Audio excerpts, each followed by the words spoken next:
பூங்காற்று திரும்புமா இன்றைய எபிசோட்ல என்ன நடக்கலாம் அப்படிங்கிறத பற்றி பார்க்கலாம். இன்னைக்கான எபிசோட் இன்ட்ரெஸ்டிங்கான எமோஷனல் எபிசோட் அப்படின்னே சொல்லலாம். குமரனோட ஃபேமிலியில் இருக்கவங்கலாம் ஆனந்தியோட ஃபேமிலி கிட்ட ரொம்ப கோபமாகவும் வருத்தமாகவும் பேசிட்டு இந்த கல்யாண விஷயத்தை இதுக்கப்புறம் பேச வேணாம்னு சொல்லி குமரனோட அப்பா சொல்லிட்டு ஃபோனை வச்சிடுறாரு. இப்போ ஆனந்தியோட அப்பாவும் வந்து ரொம்ப எமோஷனலாகி அழுவ ஆரம்பிச்சிடுறாங்க. இப்போ ஆனந்தியோட ஃபேமிலியில் இருக்கவங்க எல்லாத்தையும் இன்னைக்கான எபிசோடில் ரொம்ப எமோஷனலாக காட்டுறாங்க. ஆனந்தி ரொம்பவுமே ஃபீல் பண்ணி அழுது பேசுகிறாங்க, இந்த விஷயத்தை சொல்லாமல் விட்டுட்டீங்களேப்பா அப்படின்னு.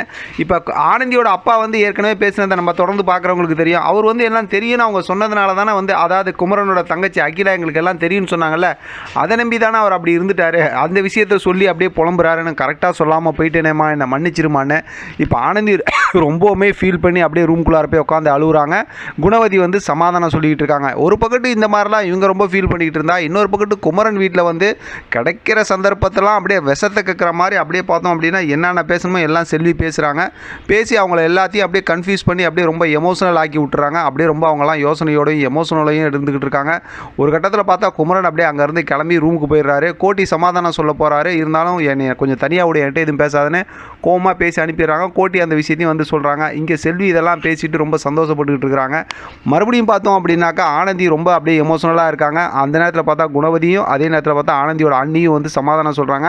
இப்போ ஆனந்தியோட அண்ணி ரொம்ப அழகான ஒரு விஷயத்தை பேசுகிறாங்க. இப்போ இந்த விஷயத்தை பற்றி பேசி நம்ம எந்த முடிவும் எடுக்க வேணாம், அப்படியே அமைதியாக விட்டுருங்க, நீ கடைக்கு எதுவும் போக வேணாம், நம்ம எதாக இருந்தாலும் அப்புறம் பார்த்துக்கலாங்கிறாங்க. ஆனந்தி ரொம்ப எமோஷனலாக நிறையா பேசிட்டு அவங்களும் அப்புறம் அப்படியே அமைதியாகிடுறாங்க. மறுபடியும் இங்கே குமரனோட வீட்டில் அங்கே செல்வி, அதே நேரத்தில் பார்த்தோன்னா அவங்க அம்மா, இந்த பக்கத்து கேசவன், அந்த ஜால்ரா மாமா இருக்காங்களா, அவங்களாம் இருந்து பேசுகிறாங்க. அவங்க என்ன பேச வராங்க அப்படின்னாக்கா, நம்ம அண்ணன் ஆனந்திக்கு இந்த பிரச்சனை எதுவும் தெரிய வேணாம், ஏற்கனவே வந்து ஜோசியர் சொன்ன மாதிரி வந்து, அதாவது விதவையான பொண்ணு தானே கல்யாணம் பண்ணி வைக்கணும்னு சொன்னாங்க, நான் அதே பொண்ணை வந்து ஆனந்தி நம்ம அண்ணனுக்கு கல்யாணம் பண்ணி வைக்கிறதுக்குண்டான ஏற்பாடை நான் பண்ணுறேன் அப்படிங்கிற மாதிரி சொல்கிறாங்க. அதை கேட்டு அவங்களாம் ஒரு சதி திட்டம் போடுறாங்கன்னு வச்சிங்களேன்.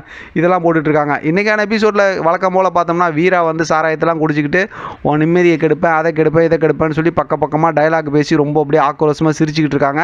அப்படியே அதோட பார்த்தோம்னா இன்றைக்கான எபிசோட் முடிச்சிருக்காங்க. இன்றைக்கான எபிசோட் நான் ரொம்ப எதிர்பார்ப்போட பார்த்தேன். கொஞ்சம் சுவாரஸ்யம் கம்மியாக தான் இருந்துச்சு. ஆனால் இன்றைக்கான எபிசோட் லாஸ்ட்டில் காட்டின ப்ரொமோவில் நம்ம ஆரம்பத்தில் ஏற்கனவே பேசின மாதிரி குமரன் வந்து ஆனந்தியை நல்லா புரிஞ்சு வச்சிருக்கிறதுனால பார்த்தோம்னா குமரன் அந்த பக்கத்து பார்த்தோம் அப்படின்னாக்கா கேசவன், அதே நேரத்தில் கோட்டி, இவங்க 3 பேர் சாராய கடையில் உட்காந்துருக்காங்க.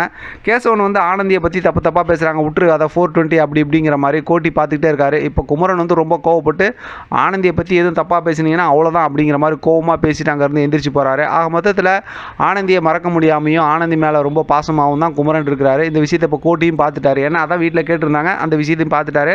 பார்க்கலாம் அடுத்த கதை எப்படி சூப்பராக மூவ் பண்ணுறாங்கிறத தொடர்ந்து பேசலாம். இதை பற்றின உங்களோட கருத்து கமெண்ட் பாக்ஸில் தெரியப்படுத்துங்க. தொடர்ந்து ஆதரவு கொடுங்க. தேங்க்யூ ஃப்ரெண்ட், தேங்க்ஸ் ஃபார் வாட்சிங்.